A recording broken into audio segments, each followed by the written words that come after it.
Hi, everyone. Welcome to another episode of Munro Live. I'm Jordan Rocha, president of Munro. I'm here with Armin von Tranowski.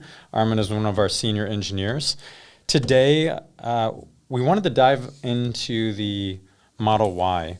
So if you don't know, Munro is a engineering consulting firm. We're very cost-centric, right? We're always looking, whether high level in terms of decisions that OEMs and companies are making, or down to the nitty-gritty, the ubiquitous fastener discussion that you might have heard at Munro.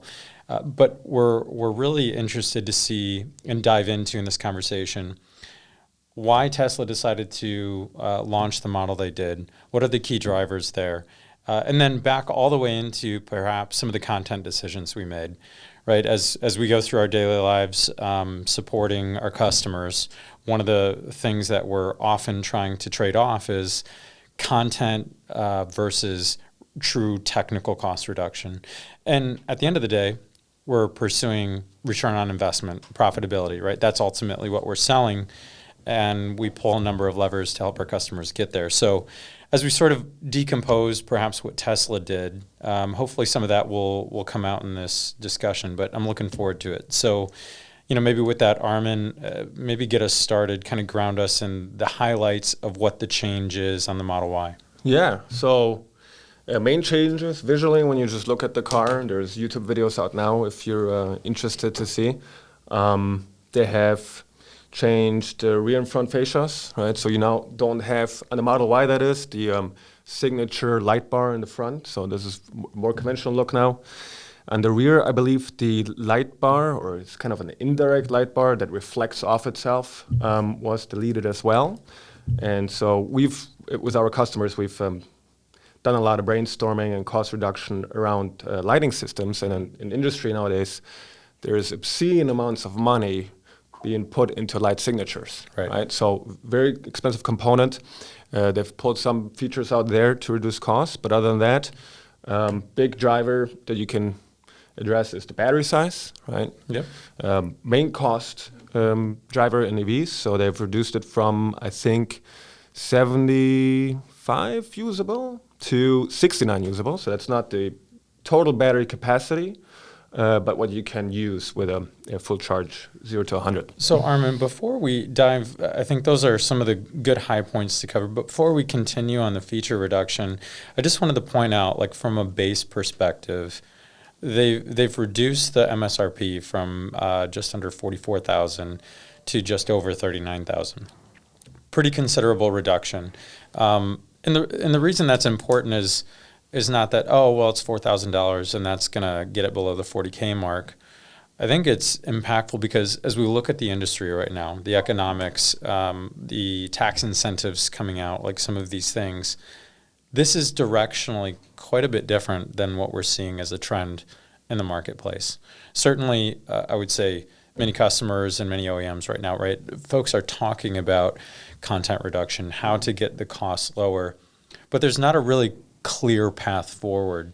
So Tesla took, in my opinion, a very bold approach, right? I think many OEMs out there are trying to attack the cost reduction initiative via very technically oriented, meaning it's subdermal. It's things that the customer is not going to be privy to always. They're things that are under the skin. You'd never be the wiser if you did not tear a vehicle down, of course, like Munro does. Tesla took a different approach. They said in many of these respects, the battery, the seats, the speakers, etc., that is some very customer-facing content because they result in range, they result in experience, they result in aesthetics. Mm-hmm. And so versus just trying to nickel and dime under the skin, they said we're going to change out the skin, quite literally in some instances, on the fascia, the seats, etc. So I guess why do you think they took that approach versus, I would say, what many folks are doing right now, which is sort of, I guess, that subdermal approach that I articulated a moment ago? I would say when you look at the Model Y and the Model 3, what they have been, we've torn them down. They have already done a really good job at optimizing the system from under the skin perspective. They got a pretty efficient strategy. And so there is not necessarily so much potential to reduce costs by just doing integration of different components, stampings, etc., eliminating a fastener here and there. They almost have to go to some of the feature content to pull out some cost, right? And it's interesting. The automotive industry, it's kind of in a interesting situation where you have the average price of a vehicle, I think, is now $50,000, right? It's close to $50,000, and it's been that average has been going up in the industry for 10 plus years, and most of the margins that major OEMs see are at the high value, high end of the range, right? So luxury segment kind of stuff, and Tesla is actively trying to pull out cost. And I think they're still looking at the value that they're giving to the customer if you look at the vehicle from an overall perspective, and then selectively pull things out where some might say, okay, they don't have a touchscreen in the rear seat anymore, right, that they omitted, but the value overall is still there. It's still a good value proposition, and so they're trying to really push to kind of go against the general trend in the industry, bring it back, open it up to a larger audience and customer base. And I think that's going to put a lot of pressure on the rest of the industry. Yeah, I agree. And I got to zoom out a little bit as well, right? A couple of things. When we talk about the strategy part of Munro, right? So certainly there's the cost reduction piece, the how do we technically go and tackle a problem, which it often is cost. How do we improve that while not sacrificing performance and doing all those things? But then the strategy piece of it is a bit more customer facing, which is trying to understand in the customer base what features are really important. What is making the customer say yes on the dealership lot? And when I look at some of the decisions that Tesla made, it's nice because in many of these we don't have to guess. So that's great. Those are hard intel data points. But those are many of the questions that we're getting asked, because I would say in today's day and age, when we look at the modern vehicle, there's a lot more efficiencies than we used to see. Certainly more content, which relates to cost, but the efficiency from a cost perspective, the systems that do exist is pretty, I mean, it's better than it's ever been, certainly. And so we often get into these content discussions and, well, which content is the right content to delete? And we've got ways of going through the open source information as well as many proprietary sources and trying to understand that and convey that and put together a package. But Tesla came forward and said, here's the package that we did. And frankly, quite a bit before many of the other OEMs out there did. So when I back up a little bit and say why, to me it's Tesla's trying to firm their position up from a market dominance perspective. Mm-hmm. When cost pressures that are at all-time high, volumes that are an all-time low, especially from an EV perspective, right? What is the response to that when so for those of you who don't know, as production volumes decrease, the cost per unit vehicle increases because you don't have the same level of discounts that are associated, right? I'm saying just discounts generically associated with purchasing 250,000, a million of a given widget or commodity at a time. You're going to get discounts. So for those of you who don't know the space, think of Costco versus Walmart. The per water bottle cost at Costco is going to be lower. Economics of scale. Exactly right. So the economics are very interesting. The fact that Tesla's going through the Model Y exercise in this way. But if I ask myself why, like that in a nutshell is to me like, why did Tesla do that? It's to firm up their position in market dominance, right? It was already known last year that as Tesla was issuing, price reductions. So on the Model Y, I think it was roughly 9% relative MSRP reduction in July. In the last 12 months, total MSRP reduction just under 17% relative. So if I zoom out and say, okay, if I take roughly 13 to 15 of the mainstream E-segment BEVs out there, that's a relative 12 to 14% greater reduction in MSRP than anyone else is executing. Very few are dropping. Most are staying stable, if not increasing their prices. Tesla's saying, no, we're actually decreasing. That's immense pressure when OEMs are fighting for fractions of EBITDA margin at the end of the day. And that's even against inflation, right? So, that's right. Yeah, those are hard numbers. I think it's interesting. I believe you're correct, right? Tesla is trying to cement and expand their market share. I think that makes a lot of sense when you also consider the fact that Tesla has, maybe not so in recent times, but pretty good brand loyalty. So they're thinking, if we can get you in a Tesla, you see the value, you love the experience, especially when you come from a ICE vehicle. And so that's synergistic there. They must also be thinking about BYD and the Chinese coming in, right? Especially in European markets, right? So it's a timely push to gain market share before you have to compete with Chinese companies in various markets around the world. Absolutely. I mean, it is imminent. It is coming, and it's at our doorstep. But, I was recently in Mexico on a business trip. While I was there, it was astonishing. It was Mexico City, in fact, and I'm looking around, and there's many high-rises, many large facilities, and, well, I'll say they had a lot of OEM nameplates. Not a lot of those OEM nameplates were North American nameplates. Yeah. So you're right. It's on our doorstep, and there has to be a response to it. The scary part is when you look at some of those Chinese OEMs, when also including tariffs in some instances, those MSRPs that they would be offering theoretically, just doing very rough back-of-the-napkin math, would still be incredibly difficult for today's environment for North American automakers to match. Yeah. It's very difficult. Yeah. So I think you're right. I want to circle back to we started going through the feature reductions. I want to unpack that a little bit more. So we talked about the battery pack, talked about some of the lighting. What are some of the other things that really stood out to you as unique or impactful? Yeah, so I think the big hitters in terms of cost savings and BOM cost are a reduction of the speaker system, right? So they went from 15 speakers, nice surround system in Tesla. I drive a Tesla Model 3, and it's I really enjoy that sound system in there. But they went to 7 speakers, so it's just right off the BOM cost. Cloth seats.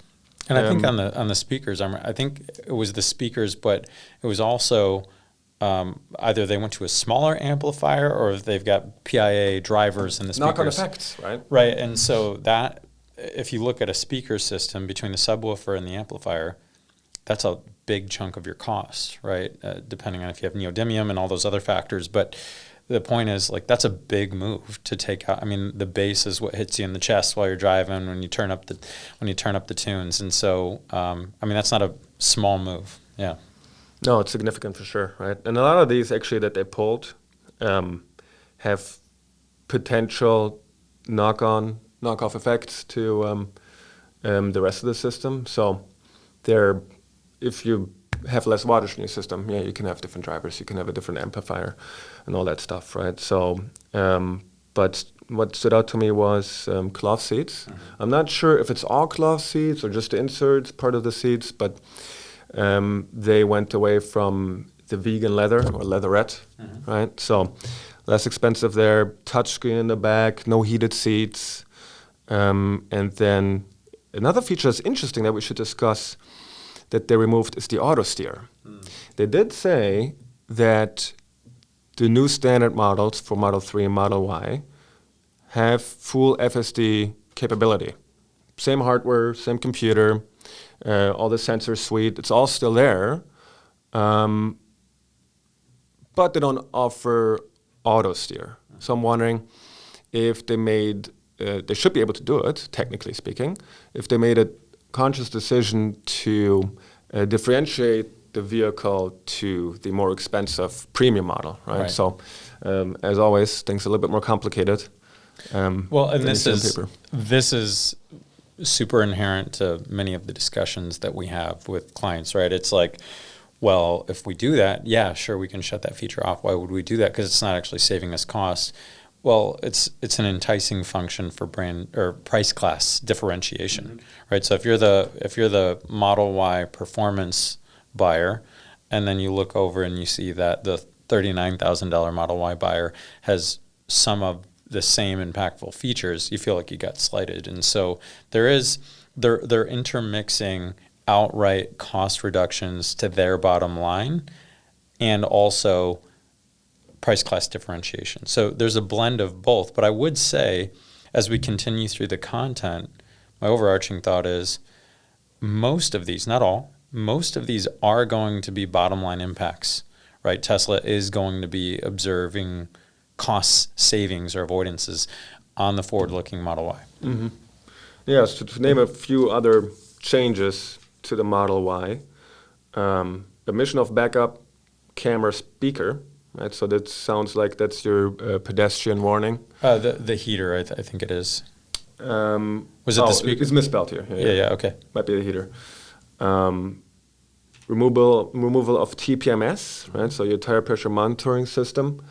We know that that there's requirements to have TPMS systems, but they probably went from a direct system where you actually have a pressure sensor in the tire to inferring tire pressures by looking at wheel speed sensors. Yep. That one's interesting, right? We've gone round and round with various customers on this, and it's like, well, yes, you can do passive. In years past, all the OEMs started with passive for the most part, right? They were leveraging the wheel speed sensor, right? So the rotational speed of the wheels, and they were deriving tire pressure, right? Based on, I think that became problematic for certain OEMs, actually based on, this is kind of a war story, I suppose, based on tire manufacturers. So tire manufacturers had varying circumferences of their tires. And so even though the tire pressures were consistent, the circumferences were driving them to different results. Also, if they uniformly lose pressure, that's actually not going to register as easily. Now, and this is in years past, like things that they encountered with these systems that today technology algorithms are superior to what they were. So there's ways around it, but they are hurdles, right, that they have to address if they don't do a direct system. Yeah, it's interesting. Yeah. Speaking of tires, Armin, they went to an 18-inch wheel. Yeah, so actually, funny story here. We were in preparation, we were watching a couple of the YouTube videos that are out there already on Model Y, Model 3. And Tesla instructed the reviewers not to pull off the aero covers on the 18-inch wheels. And so those aero covers, if you go look at them, they're completely closed off. They just have a little hole for the air valve. And we believe there's steel wheels behind them, right? So we'll bet you right now that those are steel wheels. Makes a lot of sense from a cost perspective if it's just covered up. And also when you look at the flange, it looks very thin, so it's probably a steel wheel behind there. And that's probably saving them $200 for the vehicle, right? So significant cost savings there. Yeah, as you know, I just going away from the content a bit and looking like at the future, right? So I think you mentioned inflation.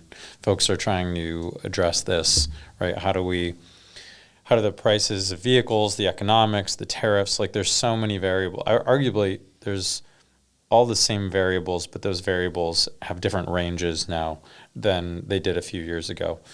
As far as like the predictability of the market and the ability to say, okay, we estimate, that in 3 more years, the gap between a standard ICE E-segment vehicle, assuming like-for-like content, and a BEV vehicle, right? That I think in 2021, there was an approximate 50% relative price gap, MSRP gap, between ICE vehicles and BEV vehicles. Fast forward to last year, if I look at those numbers, we're at approximately 15 to 18% gap, assuming like-for-like BEV for ICE. Right? These are broad brush, but it's indicative. So they cut those down to roughly 25%, but it's going to be a hard sell to say that in the next 5 to 8 years that those lines are going to fully converge, right? Because we've now got some, I'll say, resistance to that trend line, and the resistance is that now volumes are declining. So that trend line was consistent as everyone jumped on the BEV bandwagon, but when that trend plateaus or even reverses, Yep. now that could also mean that the gap between ICE and BEV could reopen. Now, alternatives such as PHEVs, HEVs, et cetera, right, series PFs, all these other things in the more hybrid propulsion space are going to add some cost as well. So I think those lines could converge quicker. But if we talk pure ICE to pure BEV, that's going to be an interesting Very interesting. convergence or not, right? Yeah, so looking back, last 10 years, right, there was a lot of cost reduction in terms of battery systems just because the industry learned how to execute efficiently from a cost perspective. And then, like you said, the economics of scale, right? Just battery plants being built everywhere, Tesla, right? And just building millions of vehicles. And so that second one is it's not coming to an end, but it's going to contribute less to economics of scale. And also on the curve, even if it continued, it's just a fact of how those economics work, that it's diminishing returns. That's right. As you go from 1 million to 2 million units produced, right? So, and I think also, right, part of the difficult sell, many of the OEMs and I'll say narrative around there with BEVs is total cost of ownership, which I think there's a lot of truth in. Total cost of ownership could be lesser to the consumer. However, when you look at most consumers and the average retention, once they purchase a vehicle, how long do they keep it, is just a small handful of years. Total cost of ownership, that's a hard sell when most of America, right, U.S., they're not folks that are paying cash for these and then have little cash out, right?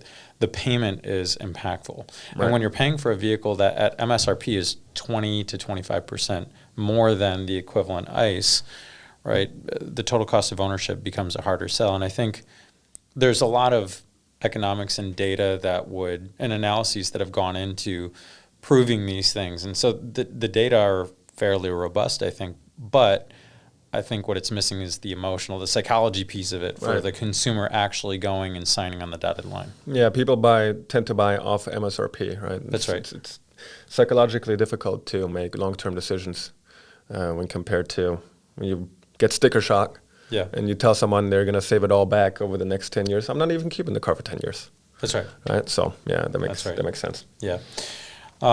What do you think is going to be the reaction from other OEMs, competitors to Tesla? Do you think that there will be a shift where they follow suit, or do you think that folks will continue on the trend? They will certainly follow suit or attempt to if they can. That's the question, right? And we'll help you with it if you're watching and you want to follow suit. Well, Munro Associates is there to help. That's our specialty. But yeah, it's tough, right? So Tesla does have some inherent advantages to other OEMs. They're more integrated, vertically integrated than other companies. They have set up a system where they can quickly iterate on existing programs, right? So they pull features out as needed. And so for a conventional OEM, they look at this. They just dropped $5K off the MSRP. That has real and immediate effects on sales. Right. Right. And all the other OEMs, they know exactly why Tesla is doing this.